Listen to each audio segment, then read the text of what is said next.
भोलेनाथ की जय हो। नंदी महाराज की जय हो। आप सभी को राधे राधे। अमृत अंश में आप सभी का फिर से स्वागत है। आज मैं आप सभी के लिए कैसे बने नंदी भगवान शिव जी के वाहन इसकी कथा सुनाने जा रही हूँ।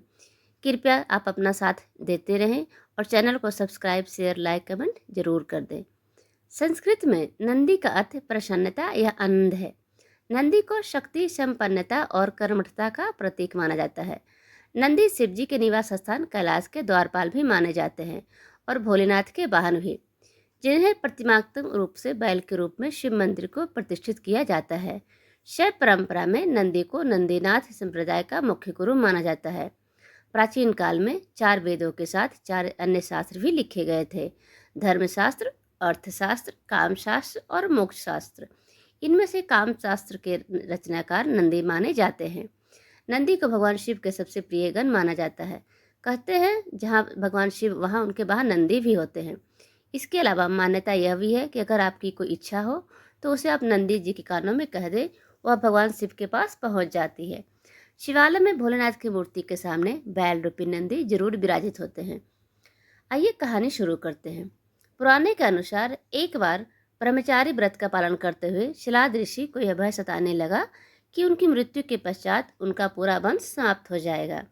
इसलिए उन्होंने एक बच्चा गोद लेने का निर्णय किया।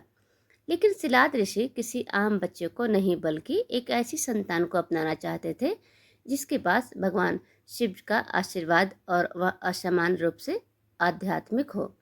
इसी उद्देश्य को पूरा करने के लिए शिलाद ऋषि ने भगवान शिव को प्रसन्न करने के लिए उनकी आराधना शुरू की। शिलाद ऋषि की कठोर तपस्या की वजह से भगवान शिव स्वयं उनके सामने प्रस्तुत हुए और उन्हें वरदान मांगने को कहा। शिलाद ऋषि ने उनसे कहा कि वह एक पुत्र की कामना रखते हैं। भगवान शिव ने उनसे कहा कि जल्द ही उन्हें एक पुत्र की प्राप्ति होगी। इतना कहते ही शिव जी अंतर्ध्यान हो गए। शिलाद ऋषि खुशी खुशी घर लौटे और यह विचार करने लगे कि उन्हें एक अच्छी संतान मिलने वाली है।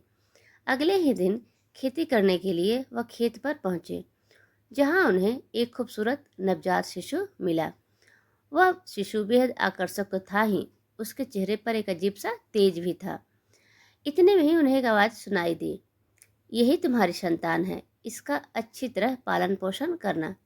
शिलाद ऋषि उस बच्चे को लेकर अपने आश्रम लौट आए और उसे बेहद प्रेम और स्नेह के साथ पालने लगे। इस बच्चे का नाम उन्होंने नंदी रखा, जो बचपन से ही आध्यात्मिक और अपने पिता का आदर करने वाला था। शिलाद अपनी संतान से बेहद प्रसन्न थे। शिलाद ऋषि ने नंदी को वेदों के साथ साथ नैतिक शिक्षा का भी अच्छा ज्ञान दिया था। कुछ सालों बाद शिलाद ऋषि के आश्रम में 2 संत पधारे, मित्रा और वरुण।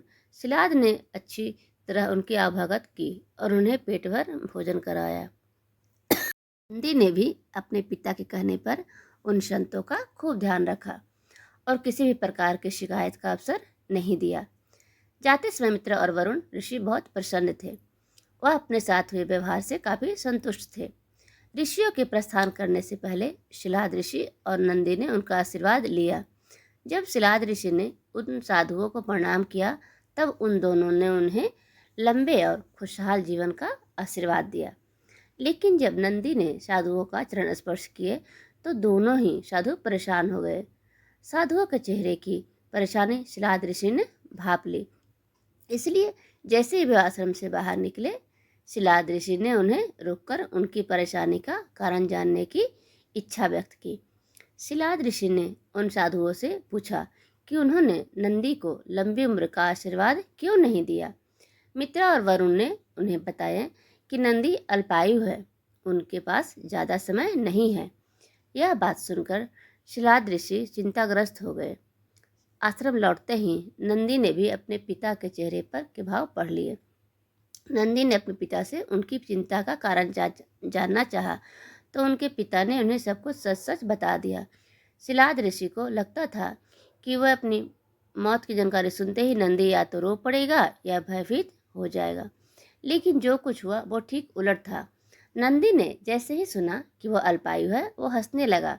उसने अपने पिता से कहा कि आपने मुझे भगवान शिव की कृपा से पाया है, इसीलिए मेरी उम्र की रक्षा भी वही करेंगे। नंदी का कहना था कि जो लोग भगवान शिव की आराधना करते हैं उन्हें कोई तकलीफ छू भी नहीं सकती। इतना कहते ही अपने पिता का आशीर्वाद प्राप्त कर नंदी भोर नदी के किनारे तप करने चले गए। नंदी का तप इतना कठोर, आस्था इतनी प्रबल और ध्यान इतना मजबूत था कि शिव जी को प्रकट होने में ज़्यादा समय भी नहीं लगा। शिव जी ने नंदी से आंखें खोलने के लिए कहा। नंदी जैसे ही अपनी आंखें खोली, उन्हें सामने दुनिया की सबसे खूबसूरत और आकर्षक शख्सियत खड़ी थी। भगवान शिव जी के तेज को देखकर वह यह भूल भी गए कि वह अपनी लंबी उम्र के लिए शिव जी की आराधना कर रहे थे। भगवान शिव ने उनसे वरदान मांगने को कहा।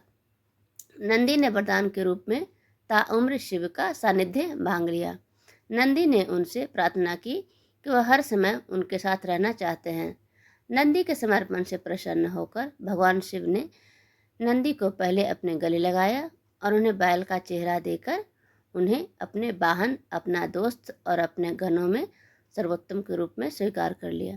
ऐसा ना कर सिर्फ नंदी ने अपनी नियति को बदला, बल्कि स्वयं अपनी नियति को अपने हाथों से लिखा भी। दुनिया के शिव मंदिरों में भगवान शिव के सामने नंदी जी की विराजमान होते हैं।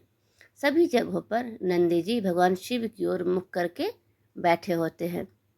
नंदी जी की यह मुद्रा उनके भोलेनाथ के प्रति अटूट ध्यान और भक्ति का प्रतीक है। उनका ध्यान सिर्फ उनके आराध्य पर केंद्रित रहता है। कहानी सुनने के लिए आप सभी का बहुत बहुत धन्यवाद। कहानी अच्छी लगे तो प्लीज़ चैनल को सब्सक्राइब, शेयर, लाइक ज़रूर कर दें। आप ऐसे ही हमारा साथ बनाए रखें और साथ देते रहें। आप सभी का एक बार फिर से बहुत बहुत धन्यवाद।